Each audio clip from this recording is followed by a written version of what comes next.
this is not unique to you, where there are players who are in losing environments. Man. And obviously your rookie year, I think you guys were 42-40, but after that you played on losing teams. And you put up numbers, and then you get labeled sort of as a losing player. You're good stats, bad team guy, empty right? Stats. Yeah, empty stats, exactly. Stats. And this heard that a lot. I know we don't have to go into detail here, but on top of that, you had the incident your second year with Nikola Mirotić, where you guys got in a fight. And so for you, I think that probably and that wasn't our first time doing that as well. It wasn't. Nah, everybody did that on the Bulls. That was what the culture. That was the culture then. Yeah, that was the culture.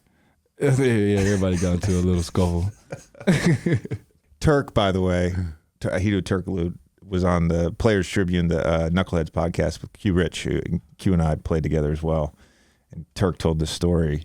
It came out today. This is the guy, he used to, if I was playing too hard in practice, he would tell me to stop. I'm a young player. I'm not getting any minutes, practices. And this is when we practice. We're wearing knee pads and taped ankles, and like practice was my time to shine.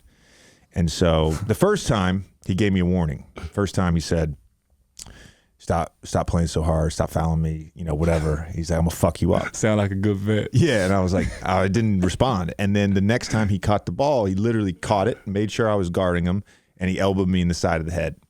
Side of the head? Yeah, so probably 2 months later, now it's like a thing that I'm going at his ass in practice, and we're like, whatever. Now, like 2 months later, I get a fast break, and he undercuts me, his own teammate, on purpose. And luckily I didn't get hurt. Brian Hill throws him out of practice. Then the next year, same thing happened. This time we're at shoot around. We had live shoot arounds. I was going hard, whatever. This time, no warning. Elbow me again. So I get a black eye. So I go to lunch with my parents. I got a black eye.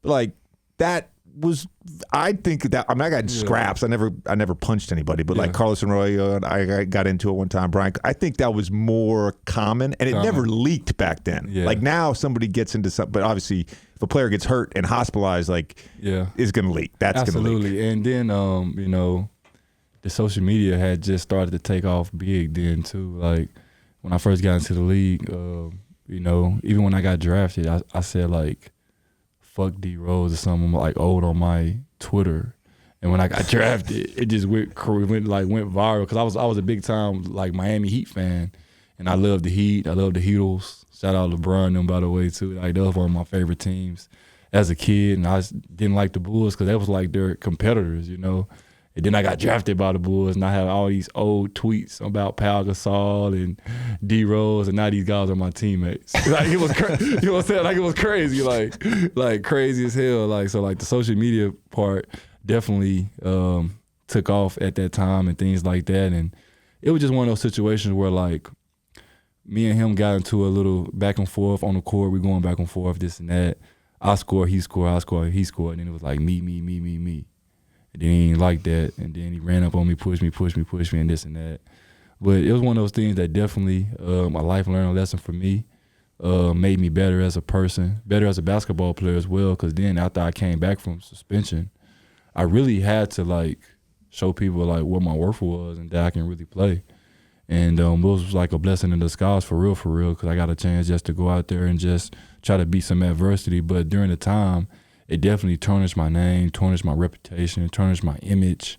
So I'm just so forever grateful for Milwaukee, being able to come here, being able to clean my name up, clean my image up, show guys like I'm more than just what the media made me out to be. And I kind of beat those barriers. So guys in their careers, they don't really get a chance to do that. So I'm kind of grateful that I did. Did you feel like you had to carry that with you until Milwaukee, basically, which I think is 5, 4, 3, half a season, second year. So basically 3.5 seasons, you carried that around with you till you got to Milwaukee? For sure. Like, here I go, they were like, oh, that's the guy, like, stay away from him. Like, oh, that's Portis. He gets his teammates. That's Portis. He sucker punch such and such. Like, I got all these bad names. I'm like, damn, I ain't do none of that, bro. Like, it wasn't nothing like that. Like, it wasn't nothing like that, and I definitely had to carry it with me. for a long time. And still to the day, I get a couple questions from it, but it's not how it used to be. Right. It's more about basketball and more about the business side of Bobby Portis and who I am as a man on and off the court now.